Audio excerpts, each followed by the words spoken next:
Malcolm X. Comme vous le savez, hier 21 février a été l'occasion de le célébrer, de célébrer sa mémoire, de célébrer son héritage, puisque cela faisait 60 ans jour pour jour qu'il nous avait quittés de façon tragique. Et à travers tous les témoignages qui lui ont rendu hommage, j'ai remarqué que beaucoup ont surtout mis en avant le discours où il prend le temps d'expliquer la racine du mal profond qui ronge la communauté afro, à savoir le manque d'estime de soi, pour ne pas dire la haine de soi. Un discours des plus vibrants que voici. Who taught you to hate the texture of your hair? Who taught you to hate the color of your skin to such extent that you bleach to get like the white man?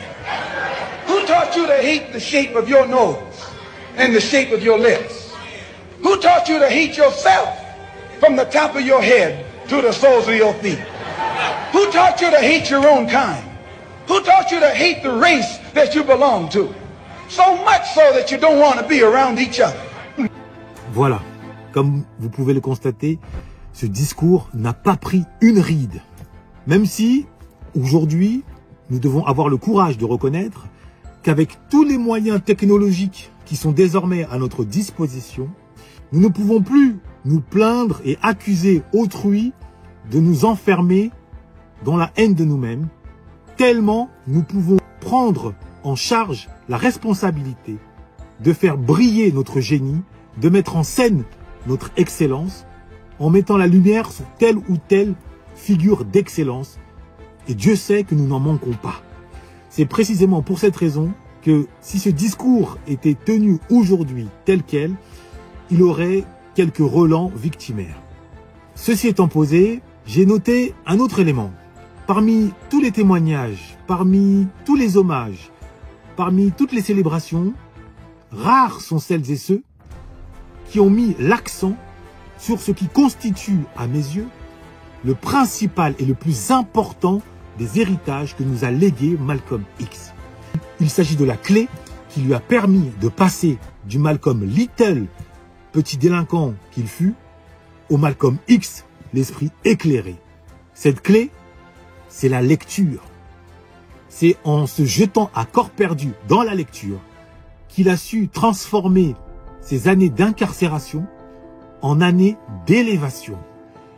C'est grâce à la lecture qu'il a pu conquérir un vocabulaire précis, rigoureux, impactant, vocabulaire grâce auquel il est devenu un débatteur hors pair, éblouissant les télévisions américaines, clouant le bec à ses interlocuteurs et forçant le respect. Le tout avec diplomatie, sans avoir recours à la moindre insulte ou au moindre élan de colère.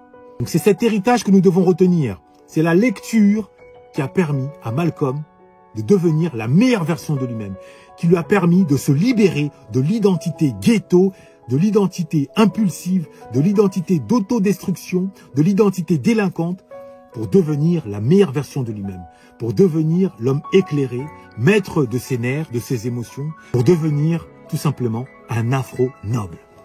Et si, de votre côté, vous avez conscience d'être enfermé dans une identité ghetto, comme ça a été mon cas, qui vous oblige à être impulsif, nerveux, vulgaire, qui vous empêche de déployer votre plein potentiel intellectuel, qui vous empêche de devenir la meilleure version de vous-même, si vous en avez conscience et que vous souhaitez vous libérer de cette identité pour accéder à votre noblesse, pour accéder à la meilleure version de vous-même, de deux choses l'une. Soit vous prenez exemple sur Malcolm X en vous jetant à corps perdu dans la lecture, et ainsi, au bout de quelques années, vous pourrez atteindre cet objectif. Soit vous rentrez en contact avec moi, et par le biais de mon accompagnement, en quelques mois, cet objectif sera atteint. En somme, le parcours de Malcolm X nous rappelle qu'il n'y a pas de fatalité. La boue sociale dans laquelle nous sommes nés, dans laquelle nous avons grandi, n'a pas vocation à être notre cercueil. Nous rappelle que nous avons la possibilité de nous libérer de ce déterminisme social, et ce, grâce à la maîtrise des mots. Donc, si vous souhaitez accéder à ce pouvoir, vous savez ce qu'il vous reste à faire. Noblesse oblige.